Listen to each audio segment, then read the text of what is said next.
अस्सलाम वालेकुम दोस्तों, कैसे हैं आप सब। उम्मीद है कि आप खैरियत से होंगे। आपको फ़न हावर पर खुशामदीद कहता हूँ।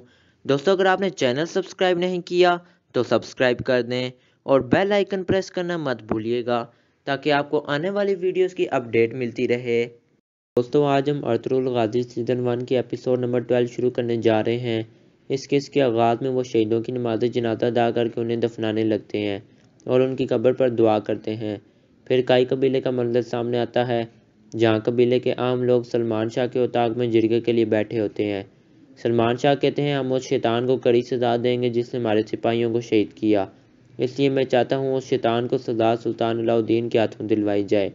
फिर अलबरगू आकर जिरगे में बैठता है और इशारे से कुर्तोगलू को काम हो जाने का बताता है। फिर कुछ बंदे कहते हैं, हमारे गम में मज़ीद इजाफा हो गया है। कुर्तोगलू कहता है, मुअज़्ज़िज़ में मानो, सरदार का फैसला कभी गलत नहीं होता, वो बेहतरी के लिए सोचते हैं। फिर सलमान शाह कहते हैं, मैं आपके दुख दर्द में बराबर का शरीक हूँ, किसी को कोई एतराज़ तो नहीं। फिर सलमान शाह सरी बोरो को कारा तोयगर की जिम्मेदारी सौंपते हैं कि वो उसको कोनिया में सुल्तान अलाउद्दीन के पास लेकर जाए। फिर सलमान शाह कहते हैं, उसने सल्तनत से बगावत की है, वो अपना अंजाम देख लेगा। फिर कुर्तोगलू कारा तोयगर को इशारे से बता देता है। कुर्तोगलू सरी बोरो से कहता है, ये आपकी खुशकिस्मती है कि आपकी आंखों के सामने इस जालिम का इबरतनाक अंजाम होगा। फिर सलमान शाह हलब जाने की तैयारी का पूछते हैं। आयमा खानम कहती हैं, बस खैमों के अलावा बाकी सारी तैयारी मुकम्मल है। कुर्तोगलू कहता है, मैंने अपने ख़ास सिपाही रवाना कर दिए हैं। फिर सलमान शाह गुंदोगदू को मकतूब देते हैं और इसे अल अज़ीज़ के पास लेकर जाने का हुक्म देते हैं। फिर सलमान शाह को चक्कर आते हैं और वो बेहोश हो जाते हैं। फिर सरी बोरो और उसके सिपाही कारा तोयगर को ले जा रहे होते हैं कि टाइटस उन पर हमला कर देता है। फिर कारा तोयगर टाइटस से खंजर लेता है और सरी बोरो को मार देता है। टाइटस कहता है, अब तुम सुल्तान अलाउद्दीन के पास जाओगे और उन्हें बताओगे कि मैं शहजादे को अपने साथ लेकर आ रहा था, मगर काई कबीले ने हमला करके मेरे सिपाहियों को मार दिया और मेरे ख़ास सिपा सलार सरी बोरो को भी मार दिया। तुम सुल्तान के लश्कर के साथ काई कबीले पर हमला करोगे और इन्हें रेज़ा रेज़ा कर दोगे। फिर तुम सुल्तान के ख़ास बंदों में शामिल हो जाओगे। फिर काई कबीले में तबीब कहता है कि मैंने बहुत कोशिश की मगर कुछ नहीं हुआ, अब आप दुआ करें, सिर्फ दुआ ही इन्हें बचा सकती है। फिर हैमा खानम कहती है, हमें सलमान शाह के फैसले को पूरा करना है, हमें हिजरत के लिए तैयार रहना है।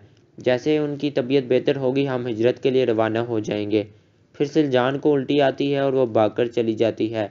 फिर हलब का मंजर आता है, जहाँ पेट्रूशियस बेस बदल कर जा रहा होता है और इब्नुल अरबी उसे देख लेते हैं। फिर एक बंदा इब्नुल अरबी को खुशामदीद कहता है। इब्नुल अरबी कहते हैं, खुश रहो तुम। फिर इब्नुल अरबी कहते हैं, हलब में बहुत हजूम हो गया है, सब हलाल हराम की फ़िक्र किए बगैर कमाई में लगे हैं। फिर वो बंदा कहता है, जो शख्स अपने रब को भूल जाता है अल्लाह उससे हिसाब लेता है। इब्नुल अरबी कहते हैं, तुमने बिल्कुल सही कहा, कुरान पाक में यही लिखा है। वो कहता है, आपकी तालीमात का ही असर है। फिर एक औरत सुलजान को कहती है, तुम्हारा वारिस आने वाला है जो दुनिया में आकर तुम्हारी ज़िंदगी बदल देगा। फिर हलीमा अपनी घोड़ी के पास खड़े होकर कहती है, अर्तुगरुल के साथ हमारा सफ़र बहुत तवील है, बहुत सी मुश्किलात आएंगी मगर हमें मिलकर मुकाबला करना होगा सुल्ताना, तुम्हें मेरा साथ देना होगा। फिर आइगस हलीमा के पास आकर कहती है, सुना है सलमान शाह की तबीयत ख़राब है, सब कह रहे हैं कि उनका आखिरी वक्त आम पहुँचा है। हलीमा कहती है, ये सब हमारी वजह से हुआ है, उनकी मुश्किलात में मज़ीद इजाफा हुआ है, अल्लाह उन्हें जल्द से एहतियाब करे। आइगस कहती है, आमीन। आइगस कहती है, सलमान शाह ने हुक्म दिया था हलब गुंदोगदू भाई जाएंगे, तुम्हें भी उनके साथ जाना होगा। हलीमा ये सुनकर कुछ उदास हो जाती है। फिर सिलजान कुर्तोगलू से मिलती है। वो कहती है, जो बात मुझे पता चली है वो सुनकर तुम हैरान रह जाओगे। वो कहती, नुमान सल्जूक सल्तनत का शहजादा है। कुर्तोगलू कहता है, तो ये बात तुम मुझे क्यों बता रही हो। सिलजान कहती है, मैं अच्छी तरह जानती हूँ तुम कितना शैतानी दिमाग रखते हो। फिर यगिद और धुंधार झील के किनारे बैठकर बातें कर रहे होते हैं। धुंधार कहता है, तुम कल जा रहे हो, ये मत भूलना कि कबीले में तुम्हारा भाई भी मौजूद है। फिर वो दोनों खंजर से अपना हाथ जख्मी करते हैं और आपस में मिलाते हैं। जब वो जाने लगते हैं तो उनकी नज़र बैबोरा पर पड़ती है जो मर चुका था। फिर वो वहाँ से कबीले की तरफ भागे जाते हैं। फिर कबीले का तबीब भेड़ों का मायना करता है और कहता है, या अल्लाह पाक इस वबा से हमारी हिफाजत फरमा, तेरे सिवा हमारा कोई मददगार नहीं।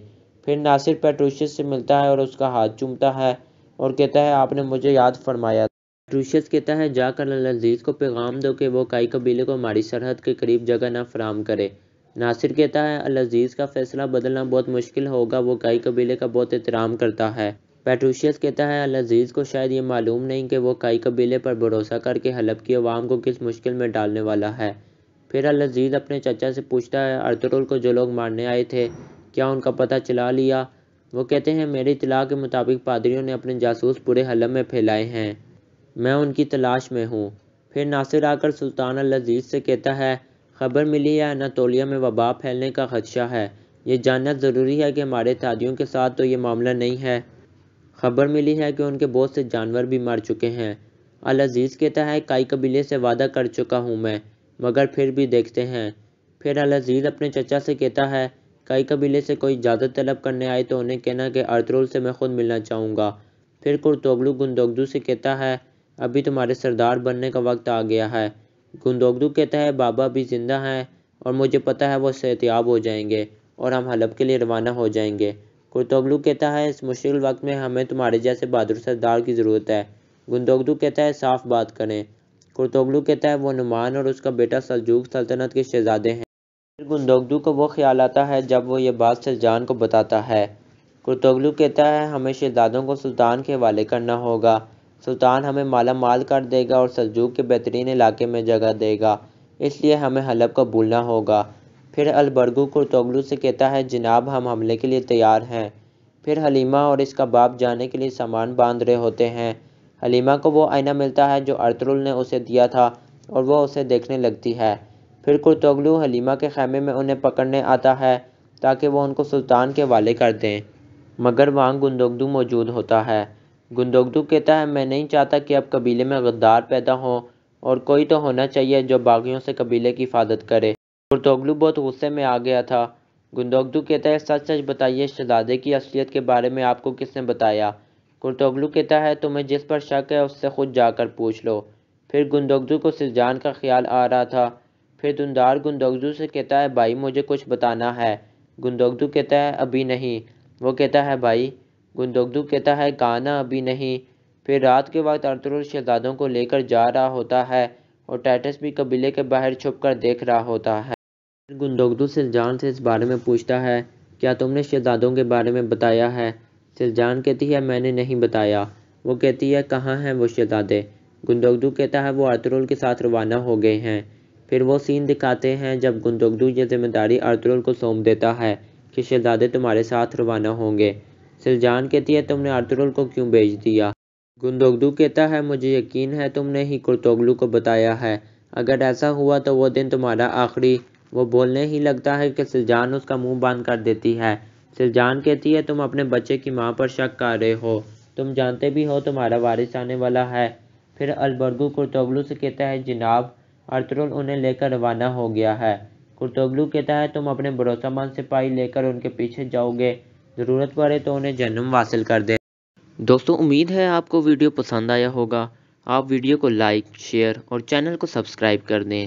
آپ سے پھر ملاقات ہوگی، اپنی دعاؤں میں یاد رکھیے گا۔ السلام علیکم۔